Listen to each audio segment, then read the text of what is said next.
Event manager sir, ಈ stage ಹೆಂಗಿರಲಿ ಅಂತಂದ್ರೆ ನನ್ನ ತಲೆಯಲ್ಲಿ ಕ್ರಿಯೇಟಿವ್ ಆಗಿರೋ ಒಂದು ಥಾಟ್ ಇದೆ.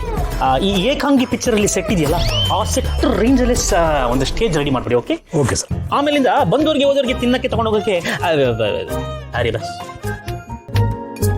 ಸರ್, ಈ ಡಿಸೈನ್ ನೋಡಿ, ತುಂಬಾ ಚೆನ್ನಾಗಿ ಬರುತ್ತೆ.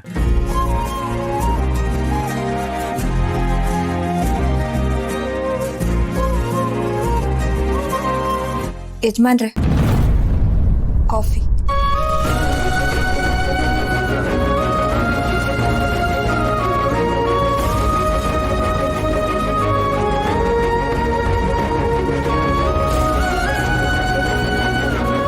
Thank you. Thank you. Gauri ಅವರೇ, ನೀವು ಕೂತ್ಕೊಳ್ಳಿ.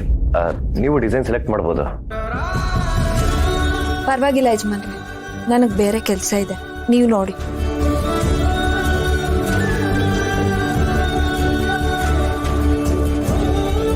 ಗೌರಿ ಅವರೇ, ನೀವು ನನ್ನ ಡ್ರೈವರ್ ಅಂತ ಕರೆಯುವಾಗಲೇ ತುಂಬ ಚೆನ್ನಾಗಿತ್ತು. ನಮ್ಮ ಮಧ್ಯೆ ಒಳ್ಳೆ ಸ್ನೇಹ ಇತ್ತು. ಆದರೆ ಈಗ ನೀವು ನನ್ನ ಯಜಮಾನ್ರೆ ಅಂತ ಕರಿತಿದ್ರೆ ನನ್ನ ಮನಸ್ಸಿಗೆ ಚುಸ್ತಾಗ್ತಿದೆ.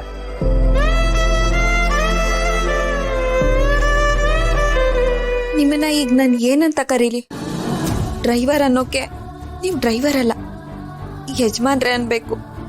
ಆದರೆ ನಾನು ಆಗ್ಲೇ ನಿಮ್ಮನ್ನ ಡ್ರೈವರ್ ಅನ್ಕೊಂಡು ನನ್ನ ಮನಸ್ಸೊಳಗೆ ಒಂದು ಸ್ಥಾನ ಕೊಟ್ಬಿಟ್ಟಿದ್ದೀನಿ. ಈಗ ಅದ್ಯಾವುದು ಹೇಳೋ ಹಾಗಿಲ್ಲ, ಹೇಳಲೂಬಾರ್ದು. ಏನಾದರೂ ಆಗಿರಲಿ, ನೀವು ತುಂಬ ಒಳ್ಳೆಯವರು, ಒಳ್ಳೆ ಮನಸ್ಸಿರೋರು. ಎಲ್ರಿಗೂ ಸಹಾಯ ಮಾಡ್ತೀರಾ, ಕಾಳಜಿ ವಹಿಸ್ತೀರಾ. ನಿಮ್ಮನ್ನ ಮಗನಾಗಿ ಪಡೆಯೋಕೆ ಅಮ್ಮವರು ತುಂಬ ಅದೃಷ್ಟ ಮಾಡಿದ್ರು.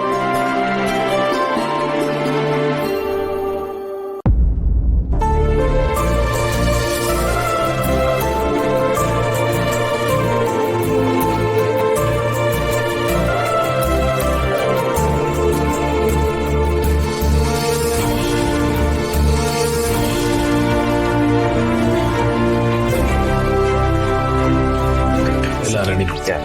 ಸರಿ sir. Thank you sir. Thank you.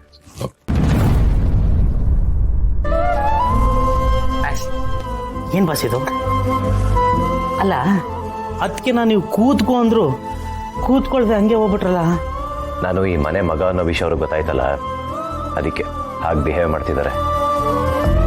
ಆದರೂ ಬೆಂಕಿ, ನಮ್ಗೆ ತುಂಬ ಹತ್ತಿರವಾದವರು ಒಳ್ಳೆ ಸ್ಟ್ರೇಂಜರ್ ಥರ ನೋಡ್ಕೊಂಡಾಗ